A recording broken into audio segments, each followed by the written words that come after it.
So sometimes if you wait long enough, the conversation that you're wanting to have will just end up becoming more interesting and complex. Other times it'll just completely pass you by. Luckily for me, this whole thing has become more complex over time. Well, maybe not complex, but what I want to talk about is the video game industry right now, where we're at with games. And this whole thing starting with Microsoft basically shutting down Tango, people that made Hi-Fi Rush.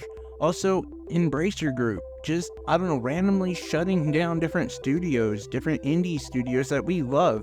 Now we're looking at Square Enix, who's basically kind of buying into that same mentality. So, before we get into this though, please hit that like and subscribe button. It really helps the channel out. And tomorrow, I'll be dropping a review for Animal Well, which you'll definitely want to check out, especially if you're torn on that game. Anyway, let's get back into this though. So, as I said, couple weeks ago, I believe, or it might have just been last week, Microsoft announced that they were shutting down Tango Studios.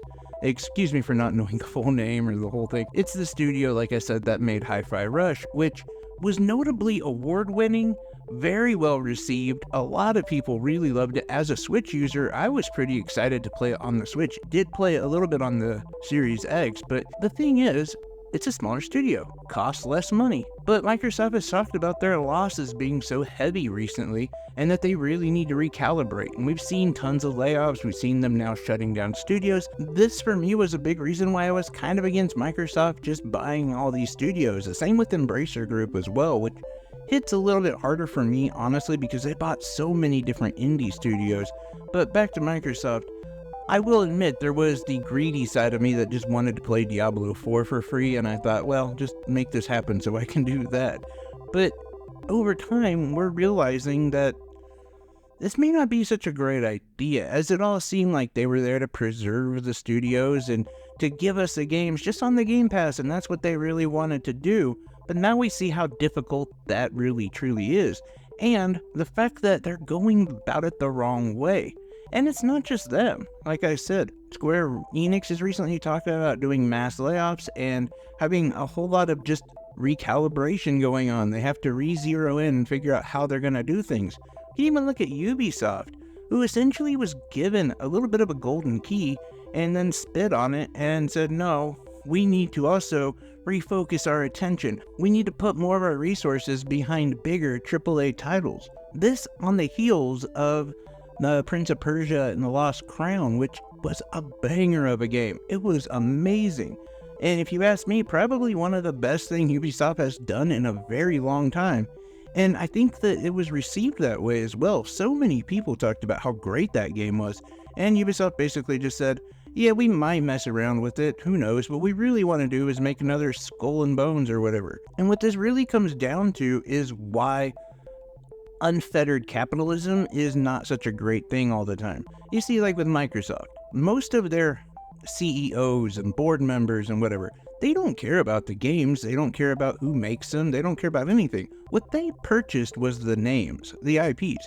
They could give a crap less if Skyrim 6 was made by the same people who do Candy Crush. They don't care.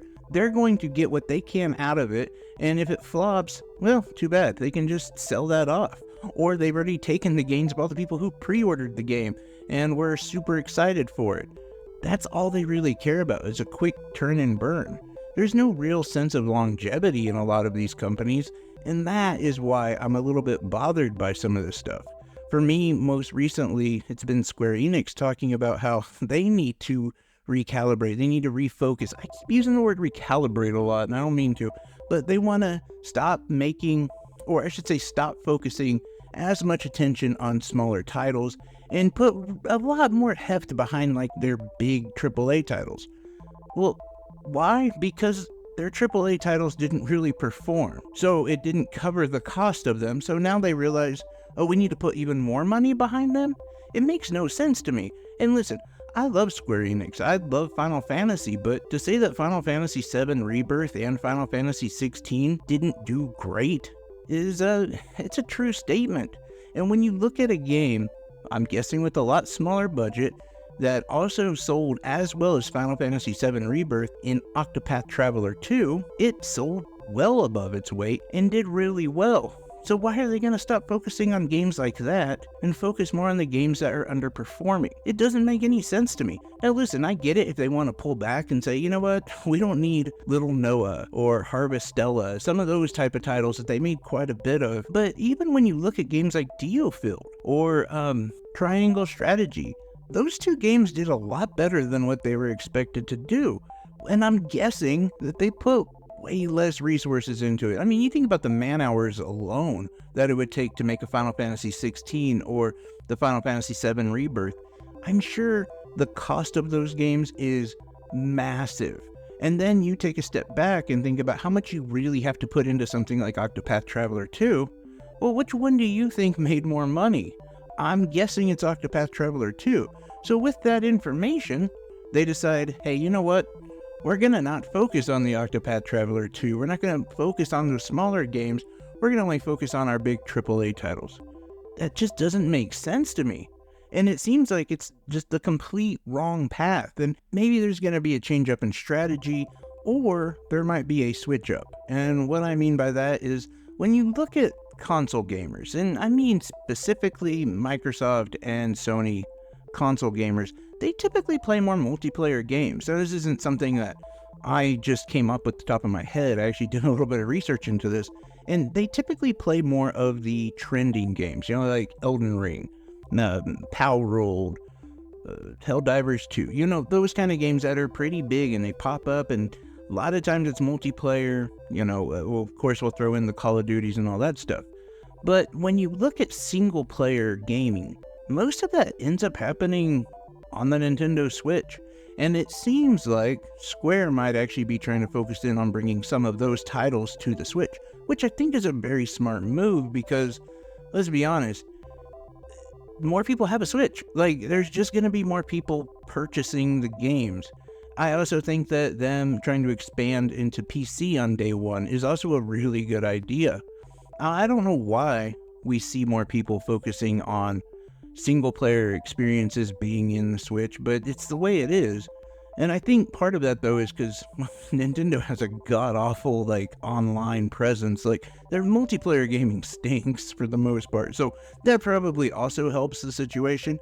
But I just think, like, yeah, okay, if they can make these games work, fantastic. But I'm also not forgetting the fact that they made Forsaken. Okay, that was like a big AAA title to them. That game flopped. That game was awful. And it didn't seem like they took any feedback on that whatsoever. And then when you take a look at who really loves Square Enix, like who are their fans? And a lot of it is a lot of RPG dorks like myself.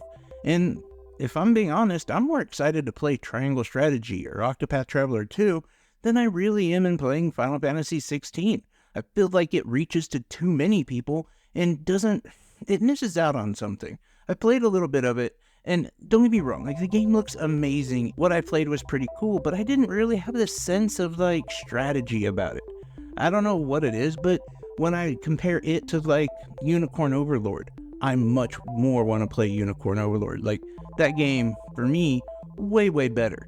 And I'm sure it costs like 1/10 of the amount of resources that was put into Final Fantasy 16. This is just my thoughts though, like, why are all these companies doing the same thing? I get it that when you have a big game that blows up, it's gonna make you rich, but I think you also have to focus in on like being consistent, being able to continue to step up to the market. And it's those smaller titles that allow them to do that. These big flops, yeah, they're big rewards, but they're also big risks. And most of these corporations are in this problem because they took these big risks and they failed. So they really think that they didn't perform well enough, they didn't bring enough to the table? I don't know. I think the fact that gaming as a whole and the gaming landscape in general is changing a little bit. And there's multiple ways to be able to cash in on that.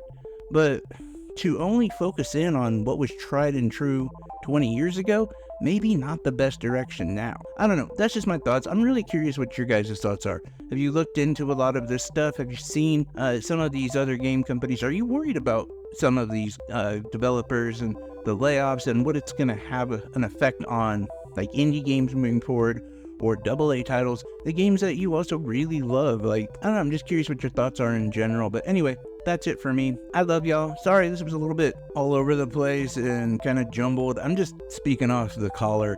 I didn't write anything down, but I did want to talk about this. And it's just something that's kind of important and something I wanted to mention and have that conversation with you guys. Oh, by the way, conversation is to pass this class, it's required. So there better be a lot of comments down below. I'm kidding. I love you guys. Take care.